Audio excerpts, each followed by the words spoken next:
Girl Power: The Problematics of Reclaiming the Girlish by Rebecca Hains. Girl power's discourse on femininity and strength is problematic and complicated. Women have always been strong, enduring childbirth and a variety of burdens and hardships. However, girl power discourse does not attempt to reclaim or raise awareness of such strength. Girl power instead claims the mental toughness and physical strength into which males have been socialized. The narrative on girl power and strength is complicated. Women have always been participating in various liberation processes of the world. They are strong, enduring childbirth and other strenuous hardships responsibilities. Despite the struggles, girl power discourse is silent about such significant strength of women. Apparently, girl power narratives naturally delve in mental toughness and physical strength of women stratified in the social norms. Beside the biological appearance of the female, girls have extreme strength and capacity to achieve much more just like boys in the society. The negative perception of women as weak and fragile creatures responsible for childbearing is derogatory and null. Truly, a society with empowered girls is developed and peaceful than the society with male chauvinism perceptions. Hardly do women engage in criminal activities and divisive politics with chaos and brutality. Currently, the wave of realization of girl power is massive and fruitful. The feminist movement collectively seeks to reclaim feminine and make it culturally valued. The primary objective of the movement is to raise the awareness and the clear negativity perceptions against women in the society.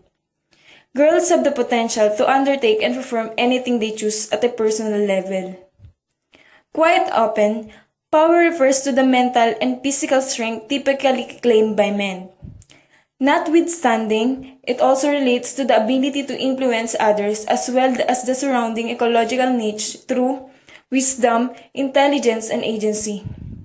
In proletariat society, women have the potential to make an independent decision, raise their mind, speak their minds, and be consulted in critical matters. Traditions and societal beliefs and doctrines have undermined the strength and the contribution of women to the national economic growth. Rather than being passive, women have extreme potential to air their concerns in verbal and non-verbal modes. They have the ability to make their voices precisely heard globally in speech and print. Moreover, at their disposal, women can make mainstream femininity work in their favor. Several advertisers have co-opted mainstream girl power to advance the market for mundane products. Products are branded the beauty of women to receive accessibility in the market even when they had previously rejected. In the free market alternatives, products branded with femininity characters gain much market acceptance than products with male chauvinism. Countering male chauvinism perceptions, it's universally evident that girl power has got more strength and influence than voice. Empowering women to ascend top-notch position in the society is imperative for the mutual growth of the society. Finally, despite enormous efforts towards the realization of girl power in the society, media seemingly propagate robust and negative perceptions about strength and contribution of girls. The majority of media presenters are thin and slender girls with weak appearance. Their bodies, however, look weak, not tough. The perception influences girls in the viewing audience never to accomplish this demanding super strong slim standards and vision in girls' power. Interestingly, in the event the viewing audience claim and match the strength of the televised characters, then the girl power gradually disappears. They remained weak personnel who can never be entrusted with any leaderships and managerial responsibility within the society. The girl power is indeed an impossible task for many girls who want to restore and maintain their femininity in the society just like media presenters. In other words, strong tradition despise and reject incredibly strong and active girls with overwhelming desires to reclaim girls' power. Loyalty to tradition in girls calls for sobriety and remaining subordinates of boys in the society. In conclusion, despite the contribution of women in the society, Girl power is a dream yet to be realized in many societal doctrines. Male girls are perceived to be weak individuals with little ability to air their voices and minds. Girl power, a playful form of third-wave feminism, seeks to reclaim the feminine and mark it as a culturally valued. It is most often represented as the idea that girls can do anything they choose, especially on a personal level. In popular cultural sites of girl power, power encompasses two key concepts. First, the ability to influence others and the surrounding world through independence, intelligence, and agency. And second, the mental and physical strength that males typically claim. Grafting these two concepts onto the idea of the girl suggested that feminine and empowered are not antonyms. Girls can make their own decisions, speak their minds, raise their voices, and be aggressive while engaging in the production of normative femininity. In the early 90s, girl power emerged as part of the Riot Girls movement, a mode of feminist consciousness raising that encouraged girls and women to eschew mainstream commodities in favor of independently producing their own items. The Riot Girls, girl power circulated through the do-it-yourself production of cultural forms such as punk rock music and signs, and through weekly meetings in which girls discussed issues they faced.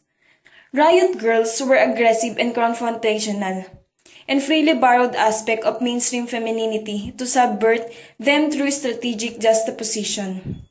Lynn Michael Brown notes, contradiction is manifest in Riot Girls' appearance.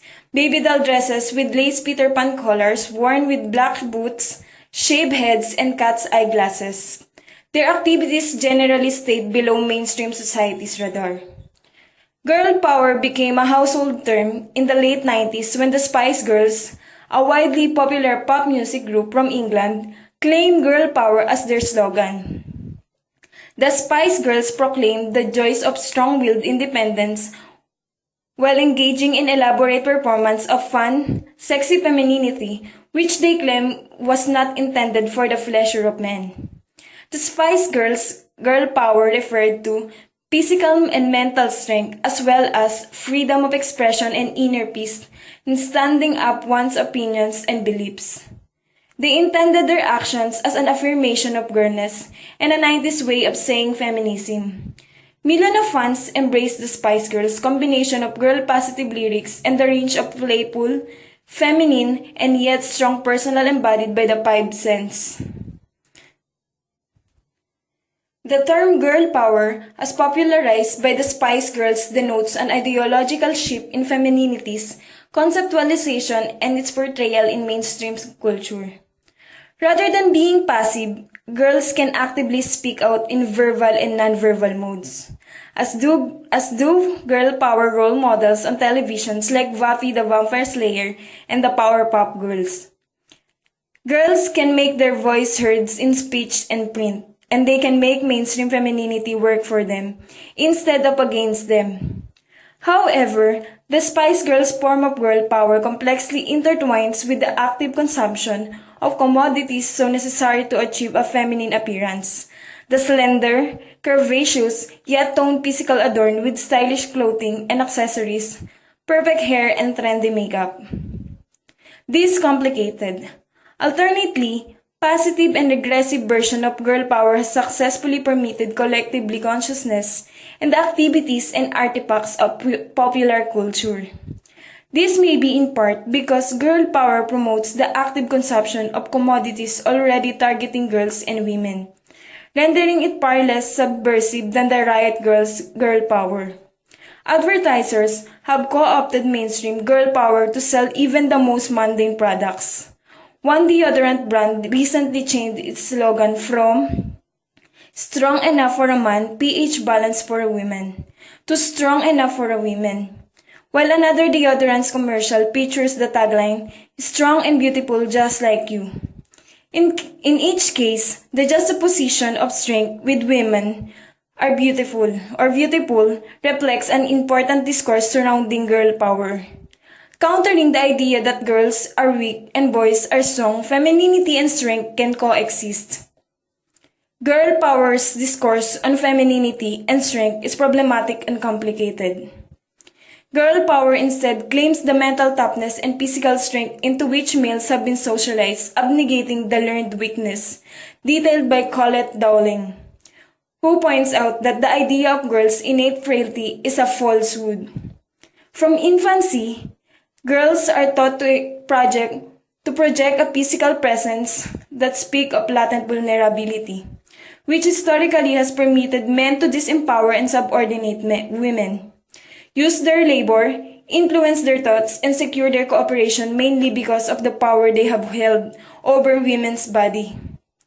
By that weakness, girl power discourse free girls and women from this pattern of disempowerment and subordination. However, the girl power icons presented in the media seemingly have their cake and eat it too, for they enact without embodying the new female strength. Their bodies look thin and not tough. Girls in the viewing audience can never live up to this demanding new super strong and super slim standard. Paradoxically, if they match the strength of the televised characters, they won't look feminine enough. And if they look feminine enough, they won't be able to conquer strong opponents. It is an impossible goal for real girls. Girls can more visibly mimic their television role models, celebration of girls' identities, interests, and femininity. This is an important gain of cultural ground. Cultural perception of boys as stronger, more powerful, and more active than the girls have long translated into the perception that being a girl is shameful. Hence, insults directly at boys charge, "You throw like a girl and you're such a sissy."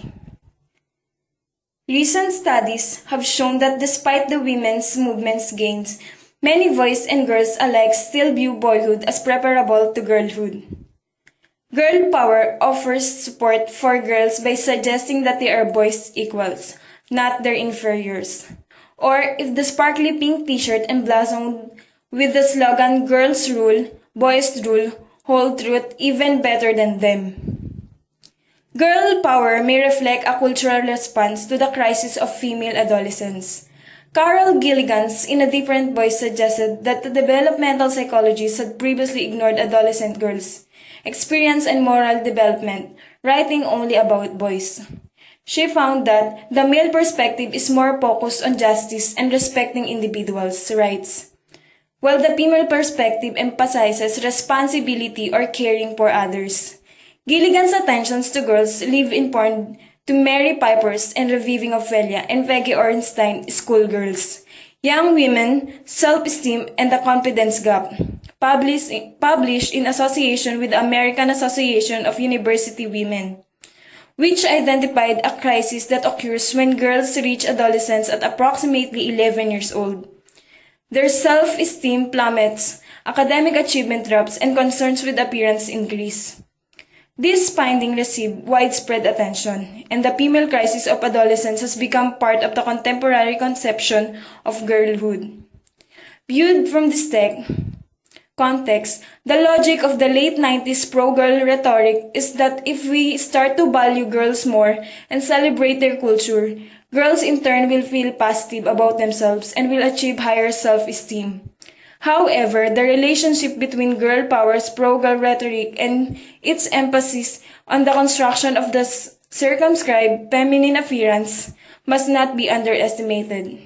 As one crisis girls face is a preoccupation with their looks. Emphasizing appearance is problematic, but appearance is central to girls' power. Attempts to reclaim the girlish. And this attempt has its logic, whereas second-wave feminists such as Betty Friedan suggested that women who sought to be self-sufficient should dress in business suit and act seriously, so that men might stop belittlingly referring to them as girl power, and proclaiming that there is nothing wrong with being called a girl, intentionally reclaims the traditional look of femininity. However, Brabazon and Evans submit that the affirmation of girlness rather than womanhood is contradictory to many of the contemporary goals of feminism, and Taylor considers it an act of defiance against both feminism, which rejects femininity, and patriarchy, which trivializes, thus reclaiming the girlish may create as much harm as good. There are many forms of third-wave feminism. In general terms, third-wave feminism encompasses the forms of feminism which arose in the context of the societal changes affected by the second wave of feminism. Although the term third wave is not general marker, it is most often claimed by the members of Generation X and Y, who grew up in the 1970s and 1980s, enjoying the fruits of second wave's activism and were immersed in the resultant rhetoric of equality of the sexes. However, they have been the society does not always full deliver on this promise of equality, neither in the public sphere nor in the home. Thus, many third-wave feminisms emphasizes individual empowerment without necessarily calling for political action. Ellen Riordan notes, many of the women involved in the early stages of the Riot Girl movement were college-educated and well-versed in feminist theory. This partly accounts for their feminist consciousness. Catherine Driscoll notes in Girl Culture, Revenge, and Global Capitalism that critics often compare the Spice Girls and the Riot Girls to condemn one at the expense of the other. However, I intend to clarify and define the differences between girl power claimed by the Riot Girl subculture and the girl power claim commercialized and made mainstream by the Spice Girls. In one radio interview, Scary Spice, Melanie B. told a caller, "This is about girl power. This is not about picking up guys, sending a positive vibe, kicking it for the girls. We don't need men controlling our lives. We control our lives." Lemish details the 5 personality types of femininity suggested by 5 spices. Girl power icon strength often has supernatural origins that account for this incongruity. Vapi of Buffy the Vampire Slayer got superpowers when she becomes Slayer. The Sister of Charm are witches. And the Powerpuff Girls are the results of laboratory experiment. According to critics, the Spice Girls' mixed message suggested that the only way for girls to achieve power is by using one's sexuality and looks, while girls are being taught to be more active and take charge. Spice Girls' ideology still serves a similar end, using beauty and sexuality as power, rather than encouraging girls to develop other means of power. Their message is also exclusionary. Lemish noted, "One can choose to be any of the girls as long as one is conventionally attractive." Girl power.